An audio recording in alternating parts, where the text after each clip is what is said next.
एकदा युती तोडल्यानंतर आता पुन्हा पुनर्विचार नाही अशा शब्दात शिवसेनेचे पक्षप्रमुख उद्धव ठाकरे यांनी भाजपवर जोरदार वार केला। मुंबई तोडण्यासाठीच भाजपचा मुंबई महापालिकेवर डोळा असल्याचं उद्धव ठाकरेंनी म्हटलंय। सामनाच्या मुलाखतीत उद्धव ठाकरेंनी भाजपवर टीका करत मुंबईत शिवसेनेचाच भगवा फडकेल असा विश्वास व्यक्त केला आहे। सामनात नेमकं काय म्हटलंय तर 25 वर्ष शिवसेना युतीत सडली ही माझ्या हृदयातली गोष्ट बोललो। 25 वर्ष सत्तेची लालसा न धरता शिवसेनेनं काम केलं। यापुढे तडजोड नाहीच, शिवसेना ठाम आहे, अस्मितेची लढाई आहे। कौरव आणि पांडवात फ्रेंडली मॅच कशी होईल, कोण कौरव कोण पांडव।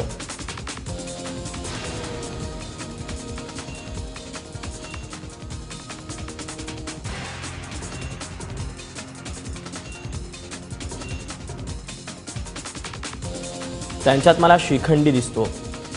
महाराष्ट्र तोडण्याची भाषा करणारे हुतात्मा चौकावर जाऊन नौटंकी करतायत।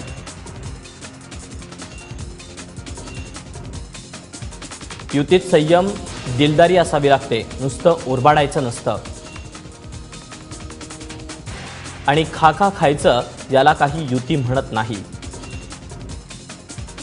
धर्मयुद्ध असल्याची भाषा भाजपनंच केली। माझ्यासाठी धर्मयुद्ध म्हणाल तर गोरगरिबांसाठी आहे। महाराष्ट्राचे 4 तुकडे करावेत अशी योजना नागपुरातून समोर आणली। महाराष्ट्राचे तुकडे करण्याची भाषा होते तेव्हा मुख्यमंत्री भाष्य करत नाहीत। अशा प्रकारे मुलाखत दिलेली आहे उद्धव ठाकरे यांनी सामनामध्ये आणि भाजपवर केलाय वार। निवडणुकीनंतर शिवसेना आणि भाजप एकत्र येऊ शकतात असं वक्तव्य खुद्द राज्याचे जलसंपदा मंत्री गिरीश महाजन यांनी केलंय। माझा विशेष कार्यक्रमात बोलताना गिरीश महाजनांनी शिवसेना आणि भाजप यांच्या मनोमिलनाचे अप्रत्यक्ष संकेत दिलेत।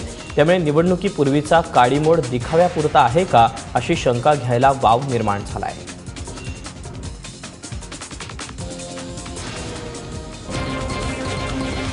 निवडणुका झाल्या की त्याने पहिलं असं झालं, कल्याण डोंबिवलीच्या वेळेला राजीनाम्यावर विषय आला होता, राणे साहेबांनी त्या ठिकाणी सांगितलं, पण नंतर कुठे काय झालं तसं होत नाही। शेवटी मग एकत्र येताना आपण जी टीका करताना ती थोडी तोलून मापून केली पाहिजे की पुन्हा एकत्र येताना आपल्याला फार आकवड व्हायला नको एकमेकांच्या समोर की आपण काय बोललो एकमेकांबद्दल।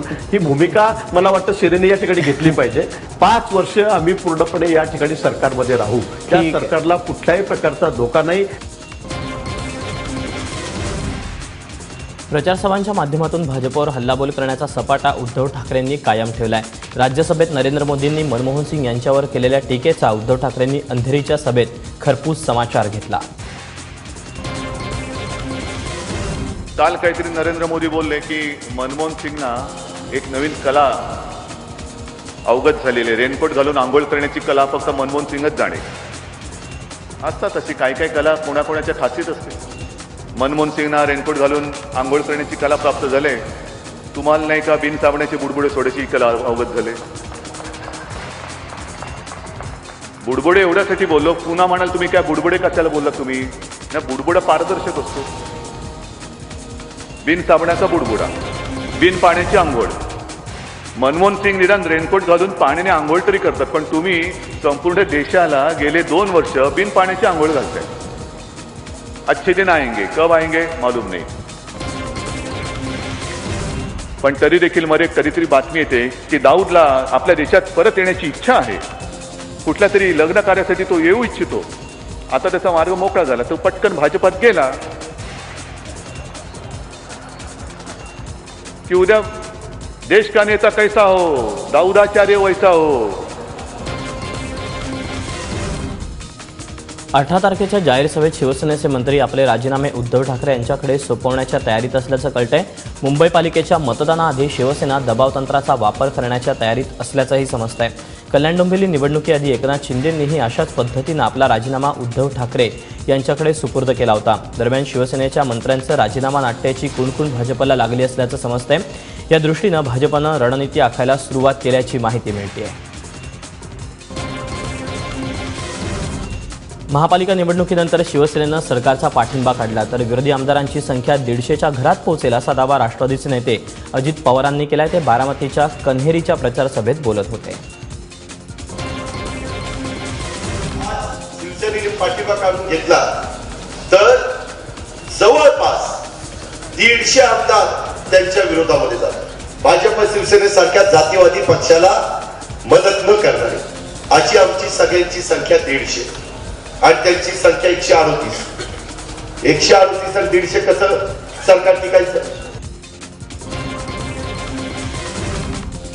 हर्षवर्धन पाटील यांना एवढीच हौस होती तर त्यांच्या पत्नीला उमेदवारी द्यायची होती।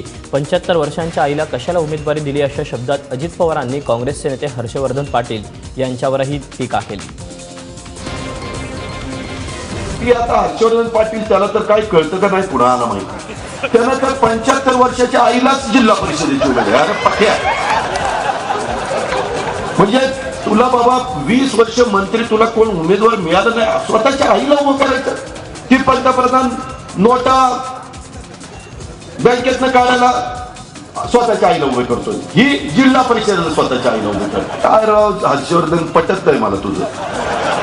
म्हणजे ठीक आहे, तुला उमेदवार नाही मिळाला तर मला सांगायचं, मी एखादा दिला असता उमेदवार।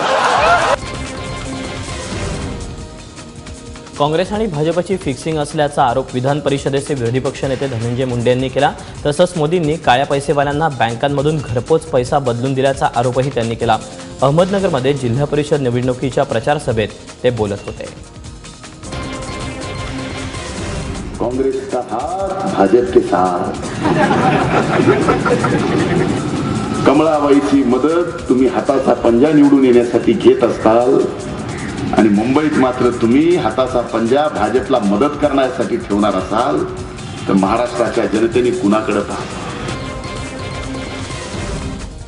विरोधी पक्षनेते राधाकृष्ण विखे पाटील यांनी शिवसेनेवर जोरदार टीका केली। 2.25 वर्षात कर्जमाफीसाठी कधीही पुढे न आलेली शिवसेना मुख्यमंत्र्यांना भेटली हे पाहून आश्चर्य होत आहे।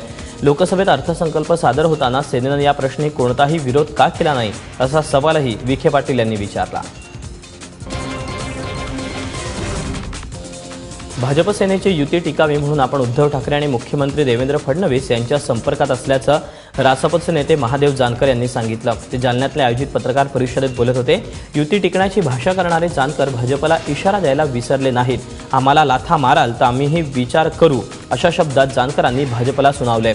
काही भाजप आमदार रासपच्या कार्यकर्त्यांची गरज नसल्याचं सांगतात, त्यांना उद्देशून जानकरांनी हा टोला हाणलाय। गेल्या 5 वर्षात मुंबई महापालिकेतील नगरसेवकांच्या संपत्तीत घसघशीत वाढ झाली आहे। ही आकडेवारी पाहून आपले डोळे पांढरे होतील एवढी संपत्ती या नगरसेवकांची आहे। केवळ 5 वर्षात नगरसेवकांच्या संपत्तीत दुप्पटीनं वाढ झाली आहे। इतकंच नव्हे तर 25 पटीनंही वाढ झाली आहे। शिवसेनेच्या माजी महापौर श्रद्धा जाधव यांची संपत्ती 1,73,00,000हून 25,18,00,000 इतकी झाली आहे। सोन्याचा मुलामा दिलेल्या ताटात जेवणाऱ्या काँग्रेस नेत्यांवर चोहोबाजूने टीकेची झोड उठली होती। मात्र त्या टीकेनंतर काँग्रेस नेत्यांनी धडा घेतलेला दिसतोय, कारण नांदेडमध्ये प्रचारादरम्यान काँग्रेस नेत्यांनी केळीच्या पानावर जेवण उरकलं। काँग्रेसनं महापालिका आणि जिल्हा परिषदा प्रचाराचा नारळ उस्मानाबादमध्ये फोडला। तिथे एका कार्यकर्त्याच्या घरी काँग्रेसच्या नेत्यांनी सोन्याचा मुलामा दिलेल्या ताटात आणि वाटीत जेवण त्यांचं उरकलं होतं। मात्र नांदेडमध्ये काँग्रेसचे नेते हे केळीच्या पानावर जेवताना दिसून आले। भाजपचे प्रदेशाध्यक्ष रावसाहेब दानवे यांची टीका करताना पुन्हा एकदा जीभ घसरली। काँग्रेस नेत्यांच्या सोन्याच्या ताटात जेवणावरून खालच्या शब्दात दानवेंनी टीका केली। सोन्याच्या ताटात जेवण केलं आणि आम्हाला सांगतात 9,000 शेतकऱ्यांनी तुमच्या राज्यात आत्महत्या केल्या, आणि आत्महत्याची जर तुम्हाला लाज वाटली असती तर सोन्याच्या ताटात तुम्ही जेवले असते का? जुन्या काळातलं एक गाणं आहे, चंदनाच्या पाटावर सोन्याच्या ताटामध्ये मोत्याचा घास तुला भरवी दे। अरे साल्यावर तुम्ही पुतना मावशीचं सोन घेता, तुम्ही शेतकऱ्याचे कैवारी नाही आहे। मुंबई पाटणा एकाच नंबरवर या मुख्यमंत्री फडणवीसांच्या वक्तव्यावर बिहारचे मुख्यमंत्री नितीश कुमार यांनी नाराजी व्यक्त केली आहे।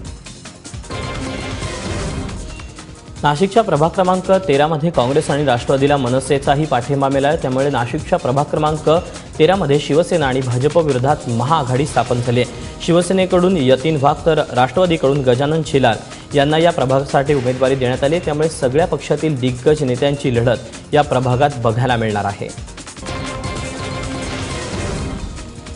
मुंबईतला मेट्रो 3 प्रकल्प रखडण्याची शक्यता निर्माण झाली आहे. पुढील आदेश येईपर्यंत या प्रकल्पासाठी एकाही झाडाला हात लावू नका असे आदेश मुंबई हायकोर्टाने दिले आहेत. चर्चगेट परिसरात होणाऱ्या मेट्रो 3च्या कामासाठी सुमारे 5,000 झाडांची कत्तल होणार असल्याचा दावा करत स्थानिक रहिवाशांनी हायकोर्टात धाव घेतली. एवढ्या मोठ्या प्रमाणात पर्यावरणाचा ऱ्हास होऊ देणार नाही असं सांगत हायकोर्टानं हे आदेश दिले आहेत. नाशिकमध्ये भाजप पाठोपाठ काँग्रेसमध्येही तिकीट वाटपावरून गदारोळ सुरू झालाय. स्थानिक काँग्रेस नेत्यांनी भाजपशी साटलोट करून घेत विरोधी पक्षाचं हित डोळ्यासमोर ठेवून तिकीट वाटप केल्याचा आरोप काँग्रेसचे ज्येष्ठ नेते जयप्रकाश छाजेड यांनी केलाय. काँग्रेसच्या विद्यमान 3 नगरसेवकांनी काँग्रेस सोडून जावं यासाठी जाणीवपूर्वक त्यांचं तिकीट कापल्याचा आरोप छाजेड यांनी केला आहे. रेल्वे अपघात घडवून मोठी जीवितहानी करण्याचं षडयंत्र असल्याचा संशय आता दृढ होऊ लागलाय. पनवेलजवळ रेल्वेच्या ट्रॅकवर विजेचा पोल टाकल्याची घटना ताजी असतानाच आता तळोजा नावडे दरम्यान रेल्वे ट्रॅकवर जिलेटिनच्या कांड्या आढळल्या आहेत. नवी मुंबईतल्या तळोजा नावडे दरम्यान रेल्वे ट्रॅकवर जिलेटिनच्या 4 कांड्या आढळून आल्यात. तळोजा पोलिसांनी या प्रकरणी अज्ञात व्यक्तीविरोधात गुन्हा दाखल केला असून हा घातपाताचा संशय असल्याचा व्यक्त करण्यात येतो आहे.